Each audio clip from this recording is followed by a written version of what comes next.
오늘은 벌써 11월 첫 번째 주일입니다. 11월은 우리가 매년 영혼 추수의 달로 정해서 전반기, 후반기 계속해서 관계 맺었던 분들을 초청해서 복음을 전파하고, 그리고 또 문화사역이나 등등을 통해서 다시 한 번 더 교회를 접하는 이런 시간을 매년 하고 있습니다.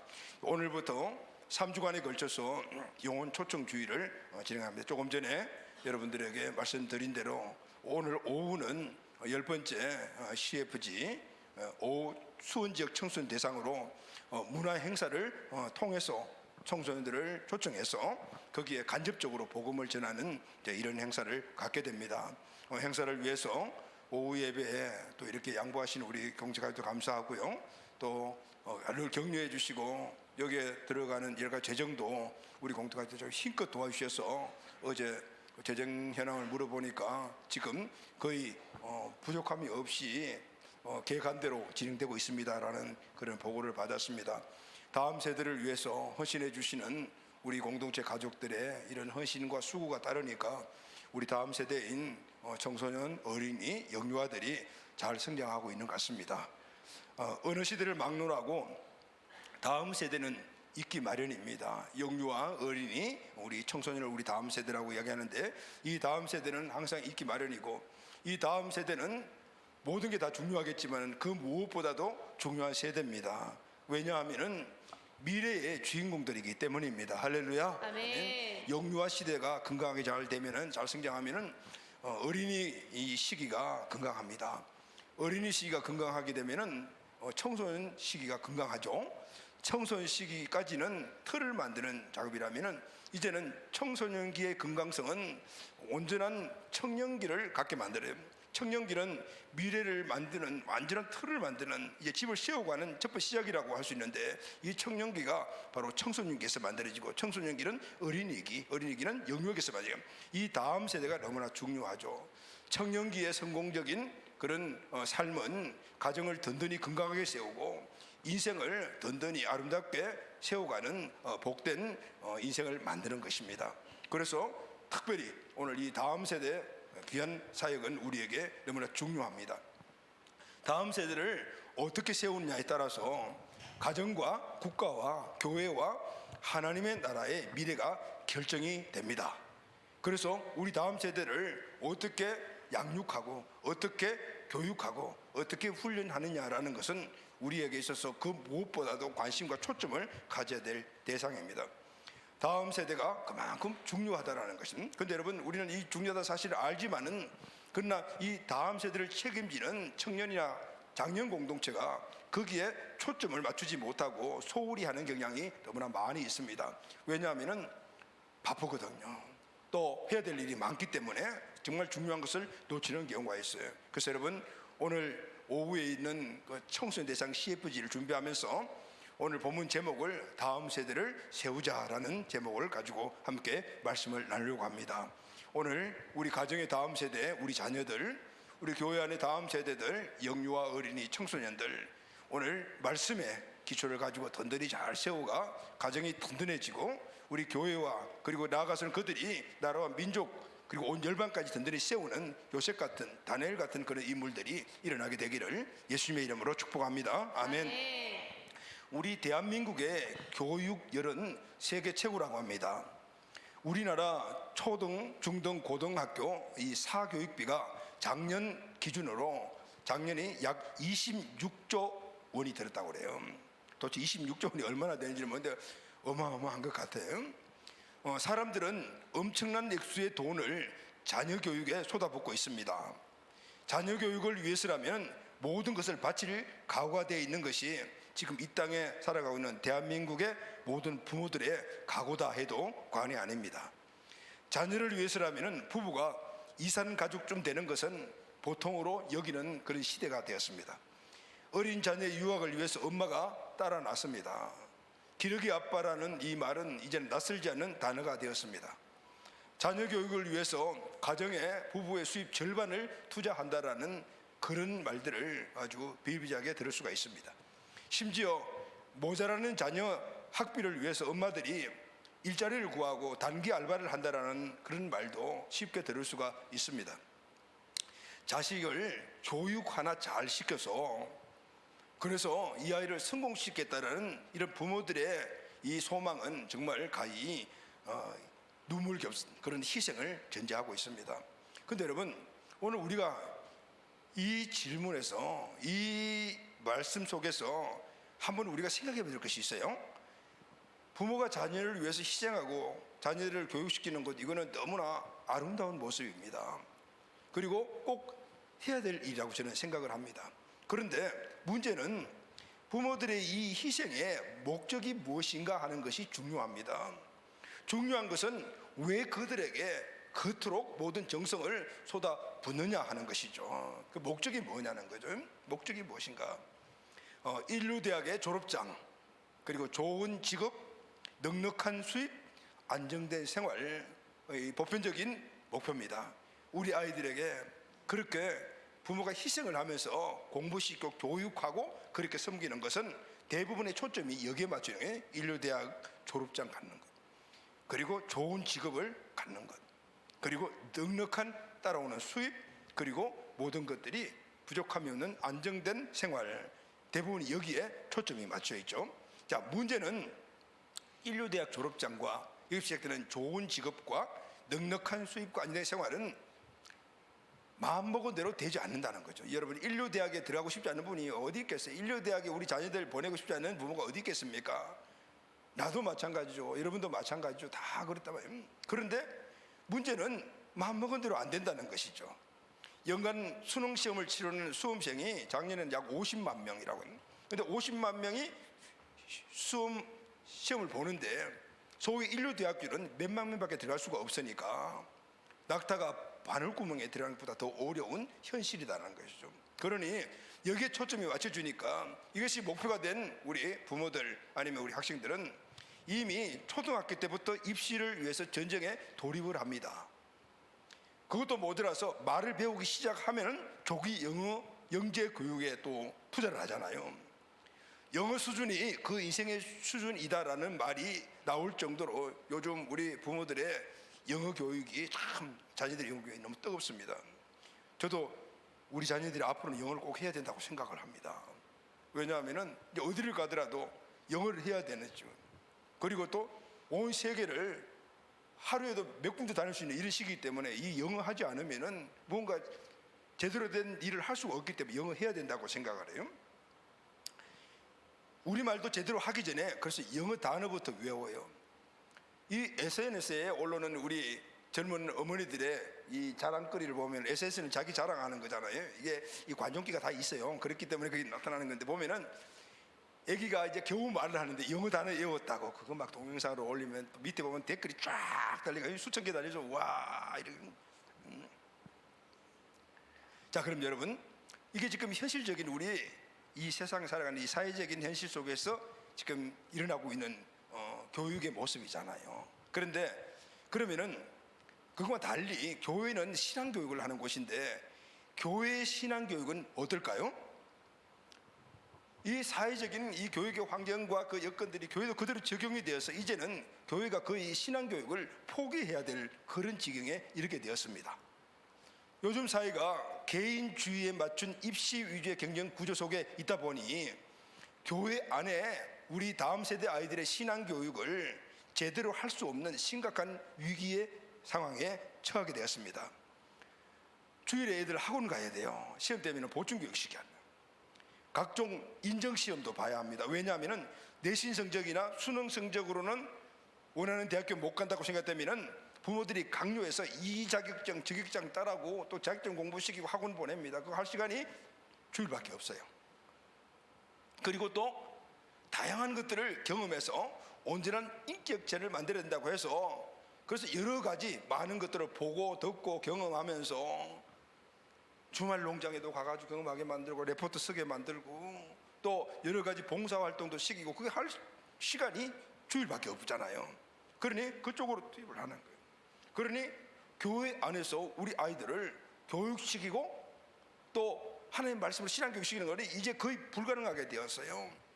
또 그래도 어느 정도 믿음이 있는 부모들은 어떻게 하든지 우리 아이들은 예배를 한번 참석시켜야 된다 이렇게 생각을 해서 엄마 예배 드릴 때 아이들 어린이 공동체 예배 드리고 하고 끝나면 그냥 바로 또 데리고 와서 또 다른 활동 시키고 이런 엄마들이 있거든. 그것도 그나마는 그건 다행이에요. 그런데 여러분, 우리 아이들이 일주일 내내 학원, 가정, 학교 여기서 뭐 뺑뺑이 돌린다는데 그렇게 돌려가지고 서 있다가 주일날 와가지고 1시간 동안 예배 드리는데 뭘 여기 담고 가겠어요. 그냥 왔다 가는 거죠. 그래서 그나마도 교회를 내가 가야 돼라는 이 의식은 너무 중요한 거라고 생각해요. 그래서 주의를 완전히 지키는 것은 쉽지 않습니다. 입시 위주의 교육과 자기 이기심을 극대화시키는 이 교육은 한마디로 말해서 저는 희망이 없다라고 생각을 합니다. 왜 그렇죠? 여러분, 이렇게 생각하시는 분이 계실지 모르겠어요. 자, 우리 장년 공동체나 우리 청년 공동체, 여러분들 주변에 있는 아이들의 모습을 한번 보십시오. 어떻습니까? 오늘 많은 장년 공동체 가족들이 청년들을 보면서 그러게 너무 배려할 줄 모르는 그런 이기적인 존재들이다, 이런 시각들을 많이 가져요. 요즘 아이들이 그래요. 남을 배려할 줄 몰라. 너무 이기적이에요. 그리고 어떤 문제나 역경이 닥치게 되면은 그것을 이겨내려고 하지 않고 쉽게 포기해버려요. 그런 무기력한 모습을 보이는, 책임감도 없고 의존적인 그런 승인아의 모습을 담고 있는 거예요. 요즘 청년, 장년 시대도 그렇게 보게 돼요. 그러니 부모님이나 아니면 선생님의 은혜에 감사할 줄을 몰라요. 은혜를 감사하게 못 여기는 시대가 지금 봐요. 왜 그런지 아십니까? 자기밖에 모르기 때문에 그래요. 자, 이런 상황이 교회 현실, 그리고 또 우리 사회적인 현실입니다. 그 현실은 우리 가정에도 현실이죠. 왜냐하면 우리 아이들이 그렇게 지금 살아가고 있으니까. 우리는 이런 시대에 다음 세대를 어떻게 세워가야 할 것인가, 우리 아이들을 어떻게 세워가야 할 것인가, 어린이 청소년들을 어떻게 세워가야 할까, 정말 큰 숙제입니다. 그래서 여러분, 여기는 우리가 꼭 알아야 될 것이 있어요. 가정에서는 부모의 역할이 중요하고, 할렐루야, 아멘. 교회는 교회대로의 그 본질적인 이 다음 세대의 양육과 훈련의 역할이 중요하다는 거예요. 이게 포기가 되면은 이제는 미래가 없어지는 거예요. 그래서 우리는 이 시대에 우리 가정의 부모의 역할, 교회는 교회로서의 다음 세대의 역할이 무엇인가를 알아야 돼요. 할렐루야, 아멘. 그리고 알아야 될 뿐만 아니라, 그리고 그 아는 것들을 가지고 우리 자녀들의 앞으로 교육 목표를 세워줘야 돼요. 할렐루야, 아멘. 세워야 돼요. 제대로 된 교육 목표를 알고 설정해야 돼요. 자, 첫 번째, 우리는 다음 세대 교육 목표를 바르게 정해야 합니다. 할렐루야, 아멘. 제대로 된 교육 목표를 설정을 하고, 그리고 그것을 계속해서 교육하고, 그리고 그렇게 살아갈 수 있도록 그렇게 훈련을 시켜야 되는 거예요. 이게 바로 가정에서는 부모의 역할이고, 오늘 이 사회의 모든 상황 속에 신앙 모에서는 교회의 역할이다라는 거죠. 요즘 사회나 가정이 갖고 있는 우리 자녀들의 교육의 현실적인 목표가 뭐죠, 여러분? 여기 우리 부모 세대들이 많이 있습니다. 여러분들 자녀들 다 있죠? 여러분 자녀들의 인생의 목표가 무엇입니까? 우리 아이들이 어떻게 되기를 원하십니까? 그런데 대부분이 믿음의 사람들도 여기서 벗어나지 않는 것 같아요. 대부분의 사람들의 목표는 이거예요. 공식이 딱 이런 공식이 나와요. 좋은 대학 진학 이꼴 좋은 직장 이꼴 돈과 권력 이꼴 인생의 성공. 인생의 성공은 행복한 삶이에요. 그럼 거꾸로 올라가게 되면 행복한 삶은 인생을 성공해야 된다. 그건 돈과 권력이 있어야 된다. 그러려면 좋은 직장과 좋은 직업을 가져야 된다. 그 좋은 직장과 좋은 직업이 뭐죠? 돈과 권력을 갖는 것을 좋은 직장과 직업이라고 해요. 그러려면 우선적으로 해야 될 일이 뭐냐면 좋은 대학을 나와야 된다라는, 이 등식이 지금 보편적인 사람들의 등식입니다. 자, 저 집 자녀가 성공했대 그러면 여러분, 성공 기준이 뭡니까? 뭘 가지고 성공했다 그래요? 저 아이가 성공했대. 그럼 저 아이가 성공했다는 그 성공 기준이 뭡니까? 공부 열심히 해서 좋은 대학에 들어가 졸업하고 남들이 부러워하는 직업이나 아니면 직위를 가지고, 그리고 그것을 바탕으로 해서 비슷비슷한 사람들이 결혼해서 자식 낳고, 그리고 자식들도 안정된 삶을 살아갈 수 있도록 모든 것들을 주면서 나와 똑같은 것을 만들어가는 것, 이게 사람들의 인생의 성공의 법칙을 생각하고, 이 성공을 해야지 행복한 삶을 산다라고 그렇게 생각을 하는 거예요. 여러분 어떻습니까? 대부분의 사람들이 그렇게 생각하는 거예요. 어떤 분이 이게 한국식 교육의 본질적인 모습이다라고 평가하면서 그 칼럼을 쓴 적을 제가 읽어본 적이 있습니다. 그러면서 이분이 한 게 뭐냐면은 이 한국식 자녀 교육을 좀 비꼬아 가지고 양계 사업과 같다라고 그렇게 이야기를 했어요. 그래서 그 칼럼을 좀 관심 있어 읽어보았습니다. 그런 내용들이, 여러분, 양계가 뭐죠? 여러분, 닭을 많이 길러가지고 알을 낳게 만들어서 알을 생산해서 그걸 팔아가지고 수입을 올리는 게 그 양계 사업이잖아요. 근데 이 양계하는 분들의 목표는 분명해요. 알을 많이 거두는 거예요. 그래서 닭이 알을 많이 낳게 하기 위해서 24시간 동안 불을 환하게 켜놓고 잠도 재우지 않아요. 그러면 닭은 어떻게 돼요? 닭에게는 그것이 독이 되잖아요. 근데 그거 상관없어요. 알 많이 낳으면 된다고 생각하기 때문에. 그리고 알을 낳는 데 필요한 먹는 걸 제공을 다 해요. 이게 이 닭이 자체에서 건강에 해를 끼친다 이런 생각 안 하는 거예요. 그냥 알을 많이 낳으면 되니까 모든 걸 다 공급을 한대요. 알을 많이 낳는 목표를 달성하기 위해서는 좀 심한 어떤 적응이라고 저도 생각을 하긴 하는데, 그런데 요즘 이 보편적으로 우리 현대인들이 갖고 있는 자녀 양육, 다음 세대 교육을 이렇게 비교해 보니까 이 사람이 하는 말도 일리가 있다는 생각을 하게 되더라고요. 많은 부모들이 우리 아이가 알을 많이 낳으면 된다라고 생각을 해요. 그래서 필요하다는 걸 다 공급해. 이게 이 아이의 영혼에 독이 될지 아니면은 이게 양약이 될지 모르고, 그래서 어쨌든 간에 우리 아이가 좋은 대학 들어가고 좋은 직장 들어가고 좋은 직위 얻고 시집장가 잘 가고 좋은 집에서 좋은 차 타고 좋은 음식 먹고 가끔 명품 쇼핑도 하고 철마다 외국 여행도 가고 이렇게 잘 사는 것 이상의 목표예요. 이런 것들을 많이 낳게끔, 이런 일들을 닭이 알을 많이 낳게끔, 그래서 닭에게 뭔가 투자한다고 말이에요. 이분은 한 이야기가 조금 과하긴 하다라는 생각이 들었는데도 불구하고 우리가 좀 들어야 될 이야기구나라는 생각을 하게 되었어요.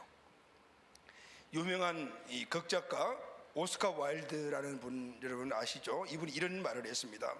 하나님 없는 교육은 현명한 악마를 키우는 것과 같다. 하나님 없이 세상 교육 받고 그 세상에 좋은 직위, 좋은 영향력 이런 걸 갖고 큰 영향을 갖고 있다면은 결국은 악마를 키우는 것과 같다라는 그런 이야기예요. 요즘 이 말이 많이 실감이 됩니다. 요즘 이 시대에 자녀들을 양육하기에 엄청 어려운 시대입니다. 혼란스러울 만큼 사람들의 가치관이 막 바뀌고 있잖아요. 급작스럽게 바뀌고 있잖아요.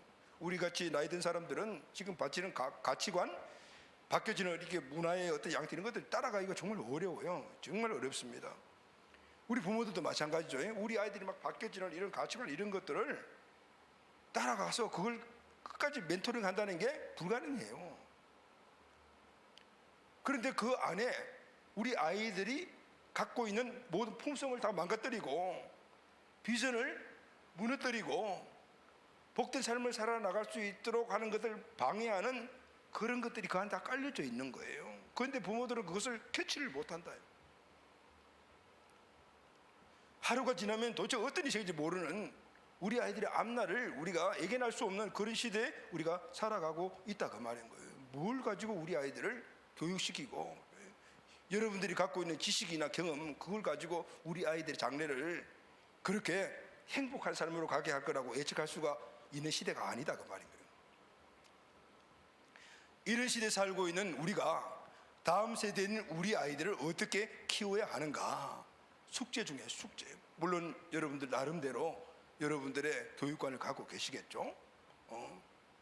그런데 여러분 중요한 것은 그게 옳은가, 우리 아이에게 나쁜 결과가 오는 거는 우리가 현실에서 못 본다 그 말이에요. 어디서 보죠?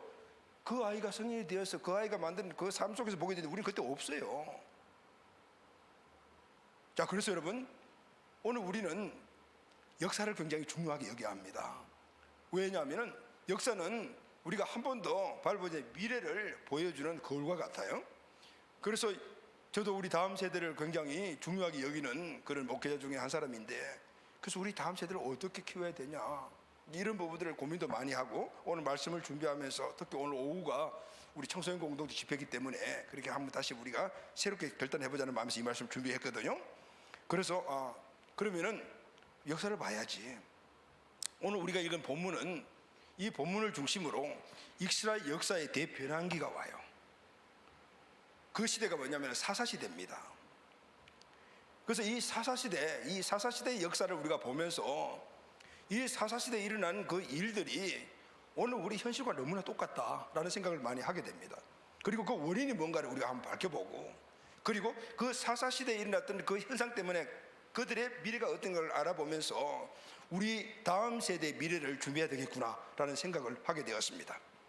여러분, 역사는 우리에게 미래를 예견할 수 있도록 주는 아주 현명한 우리의 교훈입니다. 할렐루야, 아멘. 오늘 이 사사시대에 일어났던 이스라엘의 대전환점이 되었던 이 역사를 우리가 보면서 오늘 하나님이 오늘 우리 계신 복된 다음 세대 우리 자녀들을 든든히 잘 세워가는 우리 공동체 교회, 여러분 우리 모두의 가정이 꼭 되기를 바랍니다. 아멘. 이스라엘은 하나님의 초자연적인 역사를 통해 출애굽했습니다. 40년간 광야 생활을 끝나고 가나안 땅에 들어갔습니다. 7년 동안 가나안 정복주를 통해 대부분의 가나안 땅을 정복하였습니다. 정복한 땅을 각 지파별로 분배를 받았습니다. 이제 열심히 일하면 편안하게 살 수 있는 삶의 터전을 얻게 되었습니다. 이제는 떠돌이 유목민으로서 매일 텐트 치고 또 옮겨 텐트 치고 이렇게 살았는데, 이제는 또 집 짓고 아파트 세워서 그 안에 에어컨 나오고, 그리고 뜨뜻한 방에서 다리 쭉 펴고 살 수 있는 이 복된 환경을 갖게 되었다, 그 말입니다. 그런데 여러분, 이런 좋은 환경을 갖게 된 그 환경에서 세월이 얼마 지나지 않아서 이 이스라엘에게 문제가 생겼습니다. 사사기 2장 10절 말씀을 다 같이 읽겠습니다. 시작. 그 세대의 사람도 다 그 조상들에게로 돌아갔고 그 후에 일어난 다른 세대는 여호와를 알지 못하며 여호와께서 이스라엘을 위하여 행하신 일도 알지 못하더라. 자, 이 다음 세대 1세대는 출애굽 나온 세대들, 그들이 하나님 말씀에 불순종이기 때문에 광야에 다 묻혔고, 광야에서 태어난 2세대는 가나안 땅에 들어가서 가나안 땅을 밟았어요. 그리고 그 2세대의 다음 세대, 그러니까 출애굽 2세대는 가나안 1세대, 그리고 가나안 땅에서 난 세대는 가나안 2세대잖아요. 지금 2세대, 가나안 2세대를 이야기하는 거예요. 자, 그 세대의 사람도 다 그 정도에 돌아갔고, 그러니까 2세대죠. 가나안 땅에 들어간 출애굽 2세대는 다 하나님께 돌아갔고, 그 후에 일어나는 3세대인데 이들은 가나안 땅에 들어간 2세대란 말이죠. 일어난 세대는 여호와를 알지 못하며 여호와께서 이스라엘 위에 행하신 일도 알지 못해요. 이들은 하나님을 알지 못했어요. 그러니까 하나님이 어떤 분인가를 알지 못하니까 하나님의 말씀대로 살지 않은 건 당연하잖아요.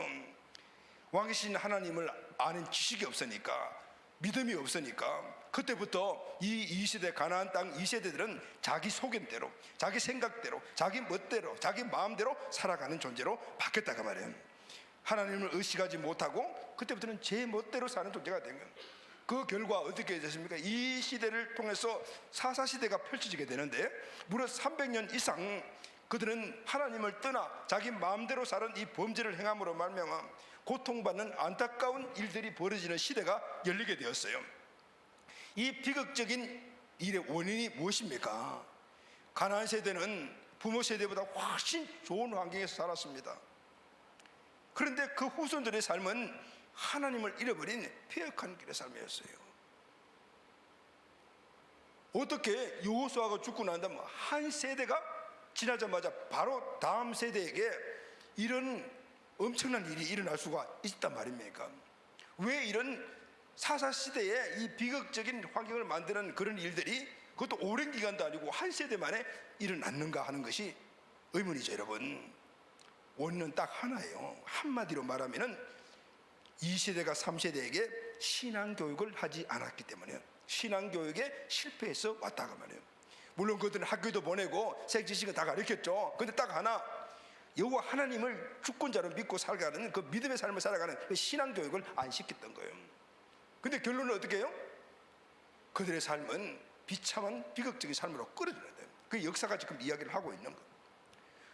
출애굽 2세대는 좋은 환경을 3세대에게 물려줬어요. 환경을 물려. 그런데 문제는 믿음의 유산을 물려주지 않았다라는 거예요. 우리가 아무리 좋은 환경과 좋은 조건을 자녀에게 물려줬다 해도 믿음의 유산을 물려주지 못하면 그것은 모래 위에 세운 집과 같습니다. 믿음을 전수하지 않는 신앙교육의 실패는 개인과 가정과 가문, 민족의 멸망이라는 비극을 초래하게 되는 거예요. 그건 훗날 일어나는 일이죠. 그런데 여러분, 반대되는 일도 있습니다. 청교도 신앙의 유래를 해적의 대명사인 바이킹이라고 해요. 이런 바이킹 하면은 잘 알아요. 해적하면 바이킹 딱. 이 바이킹족은 북게르만 민족이라고 합니다. 그런데 이들은 AD 8세기에서 10세기에 노르웨이, 덴마크, 영국의 이 템즈강 지역을 점령했고 그 후에 앵글로색슨족과 합해서 영국을 지배하게 됩니다. 그런데 이 바이킹족들은 머리가 대단히 우수했다고 합니다. 이 머리 좋은 해적들은 자신들은 정말 사람들에게 손가락질 받는 이런 그런 못된 해적이지만은 자기들의 후손들, 자식들만큼은 훌륭하게 키워야 되지, 이런 고민을 갖게 돼요. 머리가 좋았나 봐요. 그래서 어떻게 하면은 우리 자녀들을 그렇게 훌륭하게 키울 수 있을까? 해적은 해적이지만 정말 생각을 잘했던 것 같아요. 그때 이들이 모인 결론이 뭐냐면은 우리 자녀들의 아내를 깨끗하고 순결한 여자와 결혼시키면 된다, 이런 결론을 내렸어요. 그래서 그러면은 깨끗하고 순결한 그런 여자들이 누구인가를 찾아보니까 바로 기독교인들이었어요. 그래서 이 해적들이 이 나라 저 나라 다니면서 예수 믿는 그런 여인들을 다, 처제들을 납치해 왔어요. 그래서 자기 자녀들과 결혼을 시켰어요. 납치되어 와서 그렇게 포로같이 끌려왔으니까 얼마나 힘들겠어요. 그렇지만은 이 여인들은 믿음이 든든한 여인들이었습니다.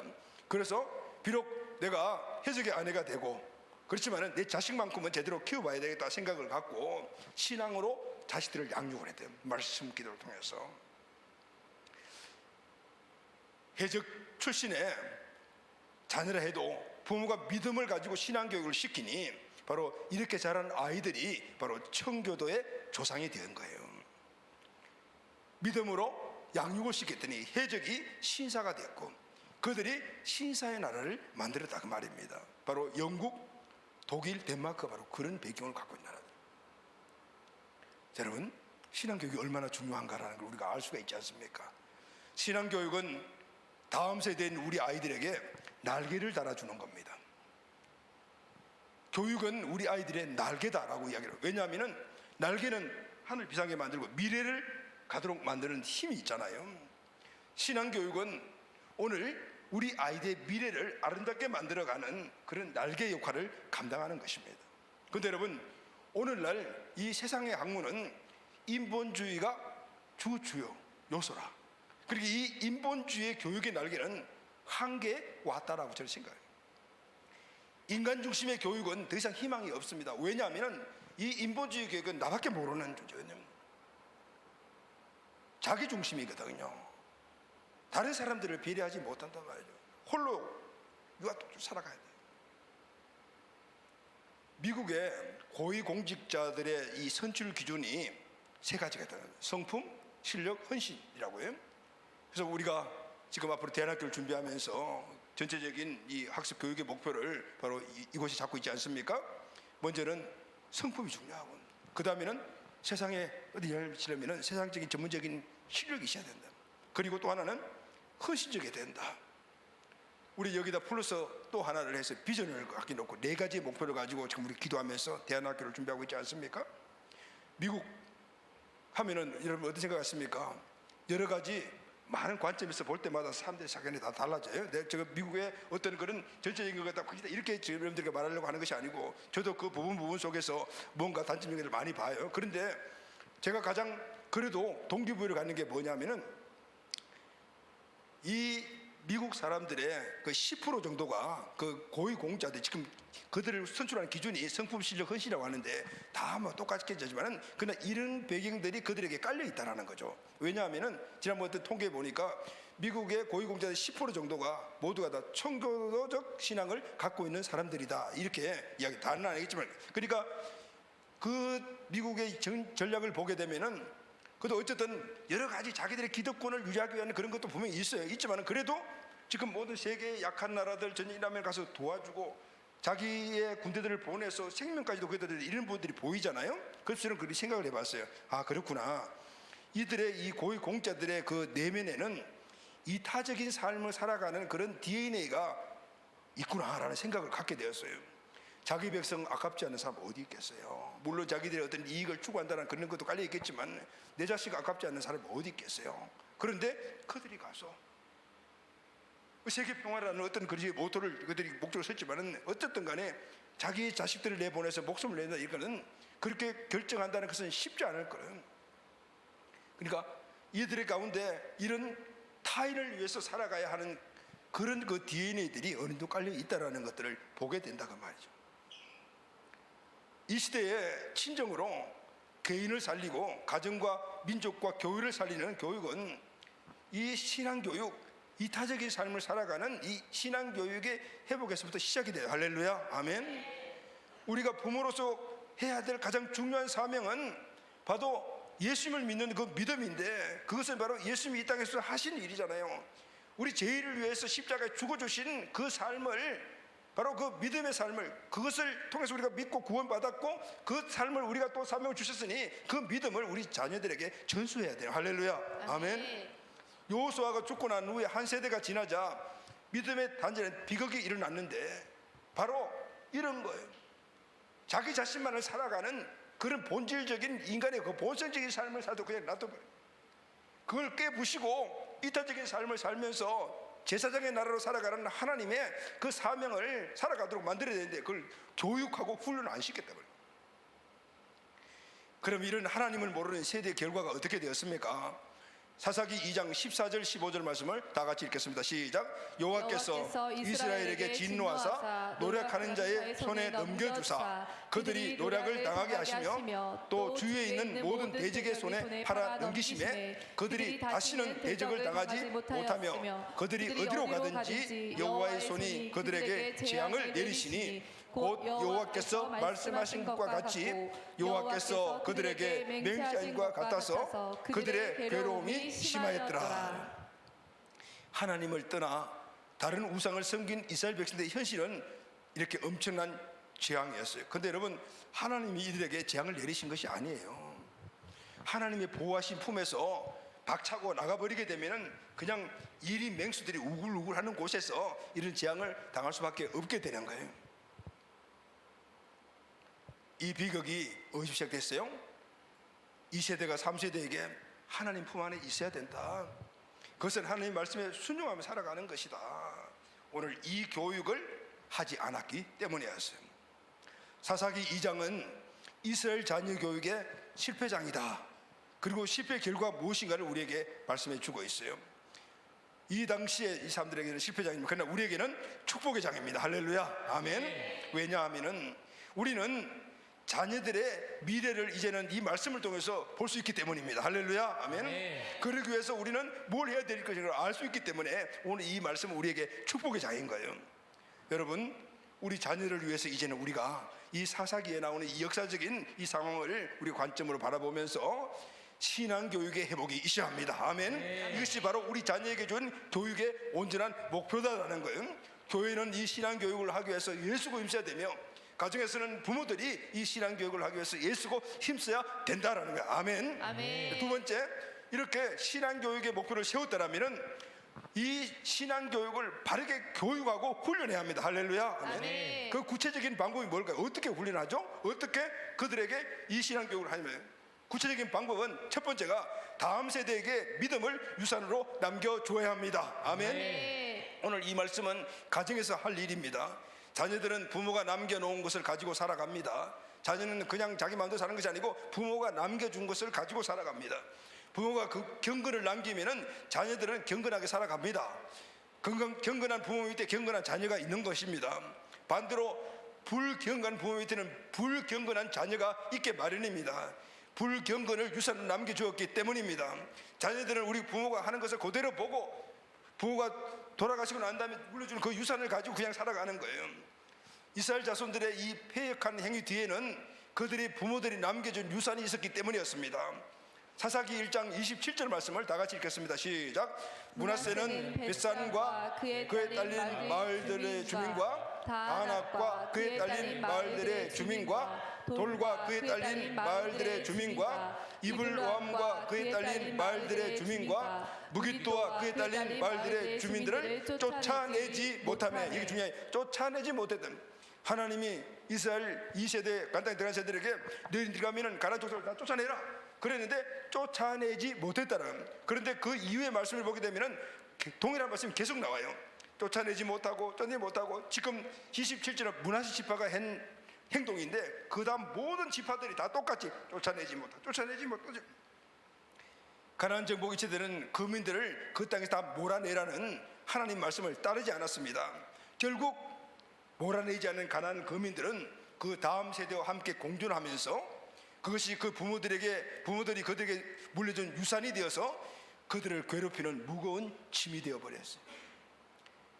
사랑하는 가족 여러분, 저와 여러분들은 무엇을 다음 세대 우리 자녀들에게 남기시렵니까? 무슨 계획을 갖고 계세요? 미국 이민 100년사에 미국에 가장 큰 영향력을 끼친 이민 3인을 선정을 했는데 그 가운데 선정된 분이 우리나라의 전혜성 박사님이세요. 이 전혜성 박사님은 6남매를 키웠는데 남편을 포함해서 8명 전부가 받은 박사학위가 11개랍니다. 그래서 미국의 각각의 모든 그런 분야에서 탁월한 그런 위치에서 그렇게 많은 사람들에게 좋은 영향력을 준 사람들이 되었다고 그래요. 그런데 이 전혜성 박사님은 자녀들에게 항상 입에 입버릇이 되도록 2가지를 강조했다고 그래요. 첫째는 재주가 덕을 앞지르면 안 된다. 두 번째는 더 많은 사람들에게 도움을 줄 수 있는 사람이 되어라 하라고 가르쳤습니다. 그 자녀들은 그 부모의 가르침을 따라서 그렇게 되었다는 거예요. 물질, 지식, 안락하고 평안한 삶을 자녀에게 남겨주지 마십시오. 뭘 남겨줘야 되겠습니까? 가치를 유산으로 남겨주시기를 바랍니다. 아멘. 물질, 유산 남겨주지 말라고 했지만 그게 나쁘다는 것이 아니에요. 제대로 된 가치를 그들에게 먼저 남겨주지 않고 물질을 남겨주게 되면은 그 물질이 그들에게 독이 되는 거예요. 가치가 우선이라는 거예요. 공부 열심히 해라. 당연히 우리가 이야기해야 되지만은 왜 공부를 열심히 해야 되냐? 그 가치를 먼저 주입을 시켜주라 그 말이에요. 돈을 많이 벌어야 되는 것 가르쳐야 돼요. 그러나 왜 돈을 많이 벌어야 되는 가치를 먼저 그들에게 가르쳐줘야 되는 거예요. 인생을 아름답게 살아갈 이유, 가정을 행복하게 만들 그 가치, 이유, 가치를 먼저 가르쳐줘야 되는 거예요. 그러면은 아무나 결혼하지 않아요. 그 가치가 알기 때문에 그 가치에 맞는 삶을 살아갈 수 있는 사람을 만나고 결혼하게 되는 거란 말이에요. 제대로 안다라면은 우리 아이의 장래는 희망입니다. 할렐루야, 아멘. 네. 왜냐하면은 가치는요 우선순위예요. 그게 사명과 비전이라 가치를 잡게 되면은 그것을 우선순위로 삼고 달아가겠고 그것이 내 인생의 목적이 되기 때문에 결국은 그 가치 있는 일을 이루어가게 되는 것입니다. 할렐루야, 아멘. 두 번째는 다음 세대에게 신앙의 본을 보여야 합니다. 이건 가정에서 우리 부모가 해야 될 일들입니다. 말만 하고 자기는 그렇게 살지 않으면 우리 아이들은 안 따라옵니다.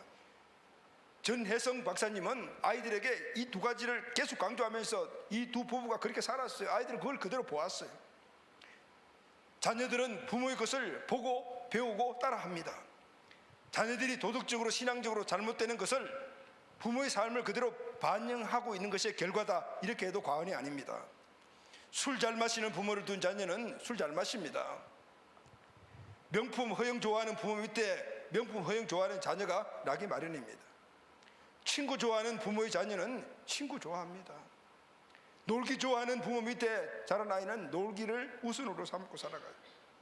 우리 자녀의 모습이 내 모습이고 그리고 미래의 모습이다라는 걸 알아야 돼요. 가나안 2세대가 바로 그렇게 살았어요. 역사가 그걸 말해주고 있어요. 사사기 2장 2절 말씀을 다 같이 읽겠습니다. 시작. 너희는 이 땅의 주민과 언약을 맺지 말며 그들의 제단을 헐라하였거늘 너희가 내 목소리를 듣지 아니하였으니 어찌 그리하였느냐. 오늘 이 세대들이 하나님 말씀에 너희들이 들어가면 그게 제단이 있잖아. 이방인들을 제단을 다 헐어버려라. 그런데 안 헐었어요. 도리어 안 헐 뿐만 아니고 도리어 그곳에서 그들과 언약을 체결했다는 거예요. 이걸 누가 봤어요? 자녀들이 다 보고 있던 거예요. 그래서 그들 생각해서 하나님은 우리가 말씀을 순종해야 될 상이 아니구나. 그래서 자기 멋대로 살아가도 죄의식이 1도 없는 거예요. 그럼 마음대로 살아, 마음대로.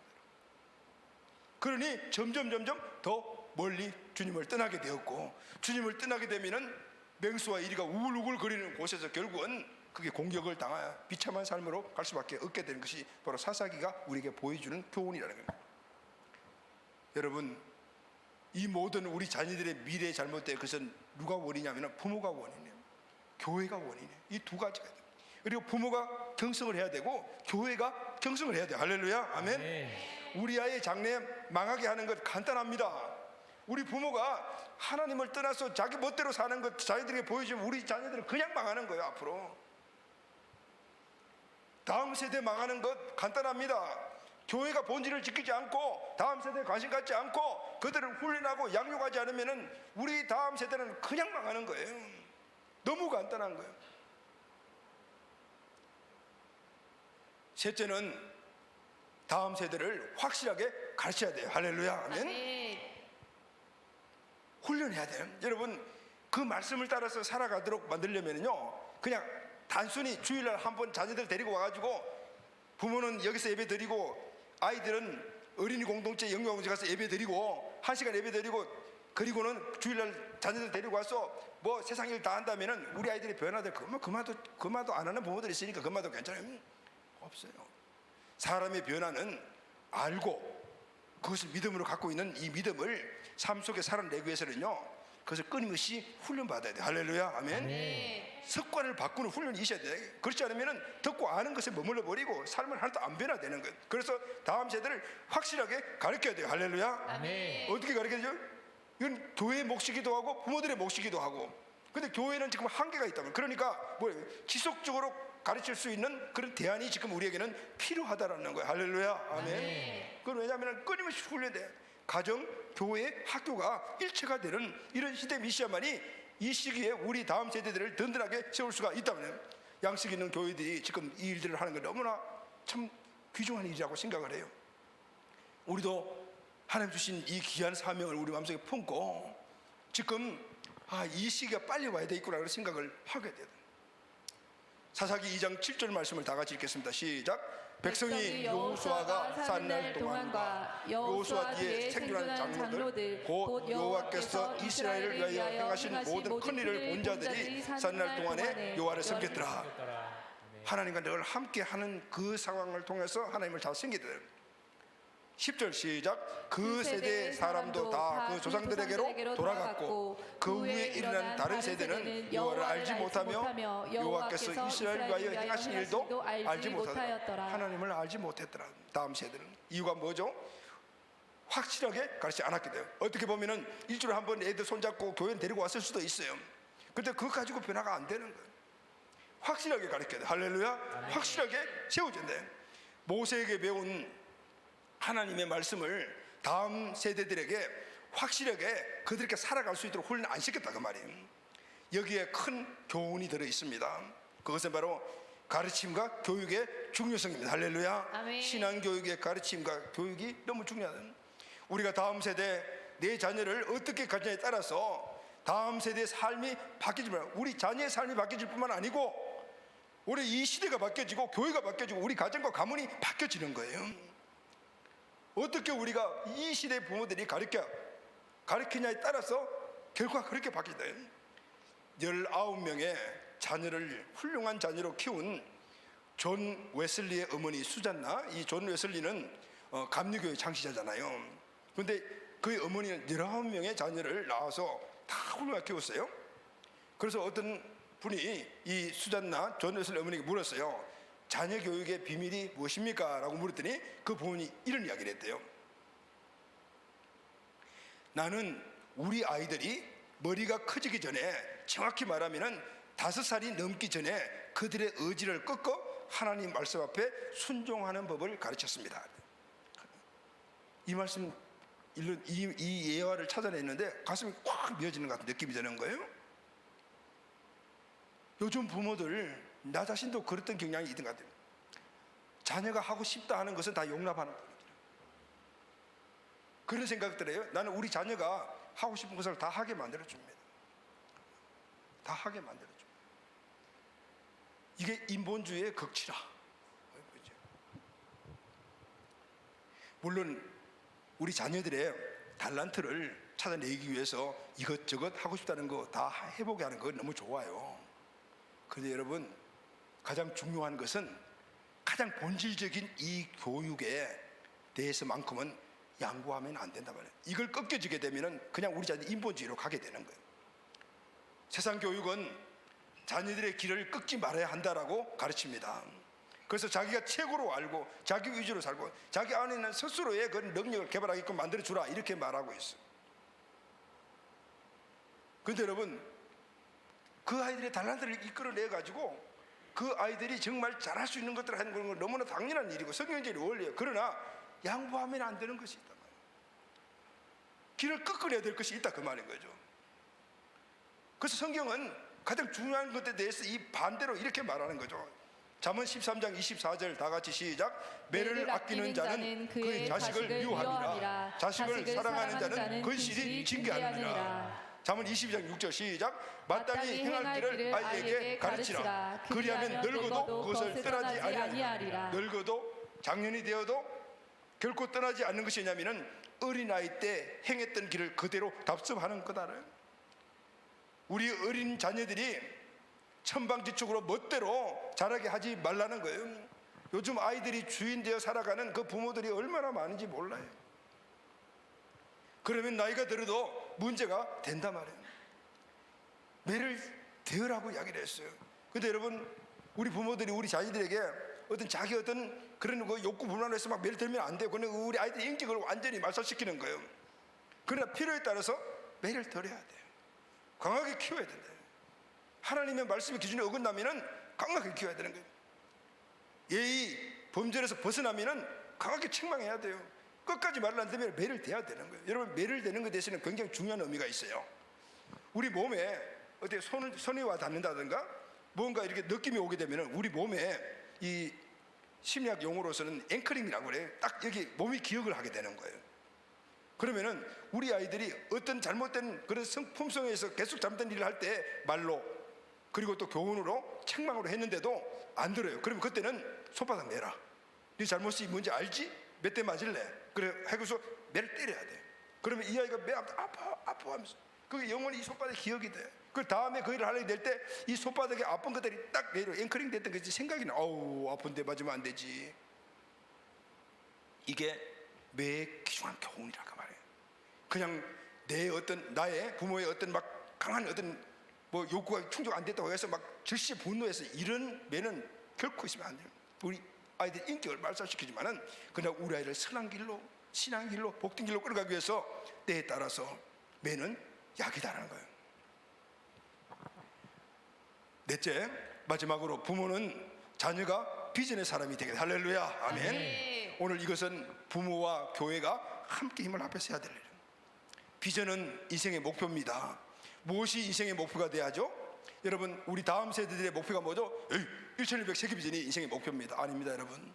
우리 다음 세대의 목표는 먼저 이들이 우리에게 주신 궁극적인 목표를 알기 전까지 그들에게 비전이 돼야 될 것이 하나가 있어요.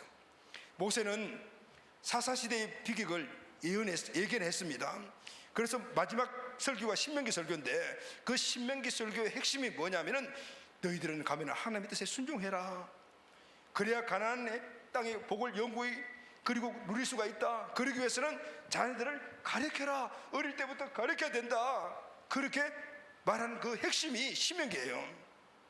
우리가 잘 알고 있는 신명기 6장 4절 6절 말이 시험하잖아요. 다 같이 한번 읽읍 시작. 이스라엘아 들으라. 우리 하나님 여호와는 오직 유일한 여호와시니 너는 마음을 다하고 뜻을 다하고 힘을 다하여 내 하나님 여호와를 사랑하라. 오늘 내가 내게 명하신 이 말씀을 너는 마음에 새기고 또 다음에 보게 되면 이마에 붙이고 옥술에 달고 입 문방에 달고 너희 자녀들에게 이걸 계속해서 가르쳐라. 그래서 이스라엘 백성은 지금도 항상 밥상머리의 교훈 또 머리만 잠자기 전에 자녀들의 머리맡에서 아버지가 성경 읽어주고 이야기해 주는 거거든. 이걸 기준도 지키고 작은 나라의 강력함은 바로 여호와 하나님을 섬기고 그 말씀대로 순종하며 살아가는 거예요. 아멘. 하나님이 주인이시다. 아멘. 하나님을 사랑해야 된다. 하나님 말씀대로 살아가야 된다. 이게 지금 우리 다음 세대의 비전이에요. 할렐루야, 아멘. 아멘. 그럴 때 우리 아이들이 하나님이 나의 주권자시구나, 하나님이 나의 주인이시구나, 나는 하나님의 말씀을 순종하고 살아가게 돼 있구나, 이것이 비전이 될 때 그 다음에 하나님이 하신 말씀, 모든 민족을 제자 삼으라, 모든 민족에 가서 복음을 전해라, 교회를 세우라, 전도하라, 이것이 그의 사명으로 받아들이게 되는 거예요. 할렐루야. 아멘. 네. 이것이 바로 우선순위라는, 이 말씀에 순종하면 하나님이 주시는 세부적인 모든 비전들은 그냥 저절로 자기 자신에게 생명 걸고 달려가는 비전이 되며 거기에 인생의 목적을 두고 기쁨과 감사함과 행복함으로 그 삶을 살아가게 되는 거예요. 말씀 결론하겠습니다. 사랑하는 여러분, 오늘 오후에 있을 CFG를 준비하면서 우리 아이들이 지금 몇 달 동안 그걸 기도하고 준비하면서 매일 밤을 새가면서 그렇게 준비를 하고 있더라고요. 우리 청소년 공동체가 교회 처음 개척 시작하면서 하나님이 주신 3대 사역 중에 첫 번째가 청소년 사역이었는데, 그 사역을 선포하고 1세대들이 그 일을 잘 해나가다가 또 성전을 짓고 오면서 좀 주저앉았는데, 이제는 하나님이 2세대를 세웠어요. 우리 종윤원 전도사는 넥션 이 CFG의 초청 행사에 초청이 돼가지고 그때 청소년 때 와서 그때 하나님 만나고, 그리고 신앙생활 시작하면서 우여곡절을 다 겪어가면서 결국은 하나님 앞에 붙들서는 사역자로 삼으세요. 이 친구가 지금 이 넥션과 청소년 공동체를 맡았잖아요. 또 우리 교회에서 주일학교부터 컸던 그런 권다의 그때 애기인데 이제 사모가 돼서 둘이가 부부가 되어서 자기들의 청소년 시기에 그 주어지는 그 상황들을 다시는 다음 세대에게 그런 사람이 살지 않도록 만들겠다는 그 비전을 가지고 섬기다 보니까 지금 청소년공동체가 좀 부흥하고 있습니다. 그리고 우리 교회뿐만 아니라 우리 수원 지역, 앞으로는 일어나라 민족 열방에 그 복음을 전하자라는 그 모토로 세운 넥션이라는 이 청소년 선교단체가 이제는 만들어져 가고 있고, 내년에는 법인화해서 본격적으로 시작하려고 하는데 지금 많은 영역 안에서 그 힘을 넓혀가고 있고, 이번에 우리가 교회에서 사역을 하면서 여러분들이 헌신적으로 도와주셨던 그 상황 때문에 우리가 이 강단을 이렇게 만들었잖아요. 근데 이번에 오는 청소년들이 왜냐면은 그 K-pop 댄스 팀들 뭐 이런 노래하는 팀 이런 팀들을 초청을 한 거예요. 학교마다 있는 팀들을. 그렇다면 10몇 팀이 지금 신청을 해온 거예요. 근데 이런 시스템이 아니면은 걔들을 초청할 수가 없잖아요. 우리 성도님들도 그때 그 다음 세대를 위해서 나도 이런 시스템이 좀 어색하지만은 다음 세대를 위해서 우리가 해야 되지 않겠습니까 했을 때 모든 우리 장윤공동체가 힘을 합해서 이 시스템을 만들어줬잖아요. 근데 오늘 사용하게 돼요. 할렐루야. 아멘. 다음 세대의 영광은 우리가 두 눈으로 똑똑히 볼 수 없을지도 모릅니다. 저는 못 볼지도 몰라요. 그러나 오늘 이 사사기 시대를 보면서 지금 우리가 가정에서 교회에서 본질적인 주님이 원하시는 그 다음 세대 사역과 교육과 훈련을 했다면 분명히 다음 세대는 큰 영광입니다. 할렐루야. 여러분의 가정이 복된 가나안 땅의 축복을 대대로 이어가는 가정이 될 뿐만 아니라 우리 교회 안에서 이제 온 세계에 영향력을 줄, 지금 세계 도처에 나는 이 많은 문제들을 해결할 수 있는 그런 다니엘과 요셉과 같은 그런 일꾼들이 저는 일어날 것이라고 생각을 합니다. 이를 위해서 여러분들이 함께 힘써 주시고 기도해 주시고 도와주신 그 은혜가 있기 때문에 오후에 있을 여러분의 행사도 위해서 많이 기도해 주시길 바랍니다. 아멘. 아멘. 다음 세대를 세우는 것은 우리의 사명입니다. 아멘. 다음 세대를 세우는 우리 부모 가정이 됩시다. 아멘. 아멘. 다음 세대를 세우는 교회가 됩시다. 아멘. 아멘. 다음 세대를 세우는 것이 저와 여러분의 나의 비전입니다. 아멘. 그리고 위해서는 믿음의 유산을 가정에서 잘 물려주고 다음 세대의 몸된 삶을 우리 부모들이 살아가며, 그리고 교회는 마땅히 할 길을 가르치고, 그리고 인생 우선순위의 비전이 하나님 말씀 순례하는 것을 가정과 교회가 힘을 합해서 이 일을 함께 이루어가게 될 때 우선 우리 공동체 다음 세대들이 건강하게 세워지게 될 줄로 믿습니다. 아멘. 가정은 부모가, 교회는 우리 모두가 다음 세대를 세워 기도하고 마지막 세대의 대안학교를 위해서 준비하며 나아가게 될 때 하나님이 우리 다음 세대를 분명히 책임져 주실 줄로 믿습니다. 이 은혜로 우리 가정이 건강하고 우리 교회가 건강한 우리 모두가 되기를 예수님의 이름으로 축복합니다. 아멘. 아멘. 의지하고 순종하는 길은 예수 안에 즐겁고 복된 길이로다.